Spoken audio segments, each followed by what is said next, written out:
Water purification is the most important prerequisite for hemodialysis. Before the primary purification process, the water is pre-treated through the individual subunits which I will be describing just now. As you can see in the vision, this is the inlet, that is the green pipe from which water flows, that is the raw water which flows to the water treatment plant from the overhead water tank, the capacity of which is 10,000 liters. From this green pipe, the water flows into the subsequent filters before the primary purification process.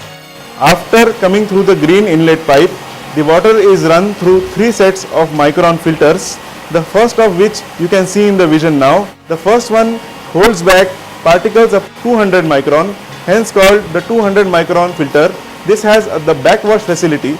The yellow chamber you can notice is the backwash chamber, and the backwash facility helps to re-clean the filter after it has been used for a particular time. After going through the backwash filter, the water is made to go into the reservoir tank, the capacity of which is 750 ml.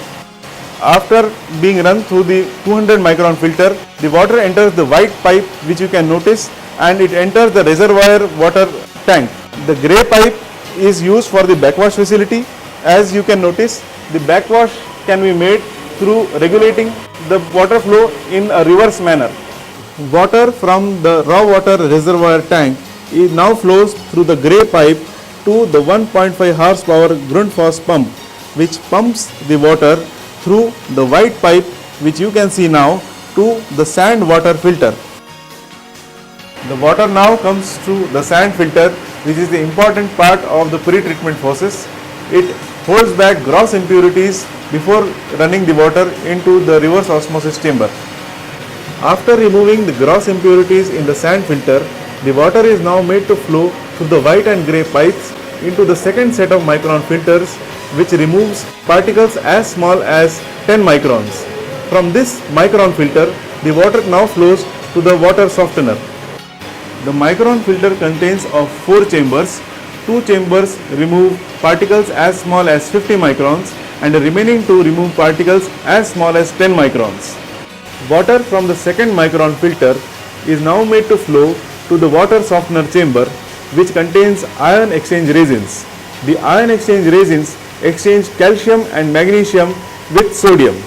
This sodium is again regenerated in the water softener through brine, which is contained in the salt tank which you can see nearby. After the water is softened in the water softener, it is made to flow into the charcoal filter. From the water softener, the water now flows to the charcoal filter, which is required for adsorption of potentially damaging substances like chloramines, which can cause harm to the reverse osmosis system. Once the chloramines and chlorines are adsorbed from the charcoal filter, the water now flows to the third set of micron filters, which contains 4 chambers, removing particles as small as 1 microns. From this third set of micron filter, the water is finally fed into the reverse osmosis system, which is the heart of the water treatment plant. The reverse osmosis system utilizes the pressure filtration mechanism to pump the water through a semi-permeable membrane, and hence removal of 95% of ionic and non-ionic impurities is achieved. It also removes the 99% endotoxins. Hence finally the water is now free of ionic, non-ionic and bacterial impurities. From the reverse osmosis membrane, the water is flowing through the Aqua B Duo hot feed, which is required for maintaining the temperature of water in individual dialysis units.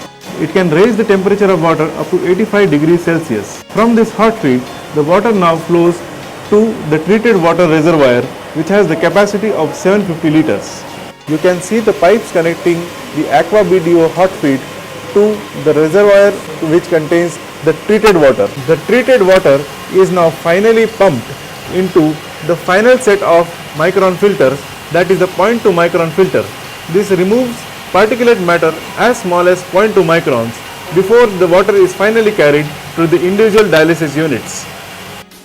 You can notice the water being fed into the 0.2 micron filter from the pipes on the left hand side, and the pipes on the right hand side now contain the finally purified water. Here you can see the tubing which supplies the water to the individual dialysis machines. The tubing is made of specially designed PEX material which avoids stagnation and kinking. On your left side, you can see the water being supplied to the individual dialysis machines, and on your right is the water that is returning from the dialysis machines which is not utilized. The water that is not utilized is now again stored into the treated water reservoir. Hence, the water is completely purified and taken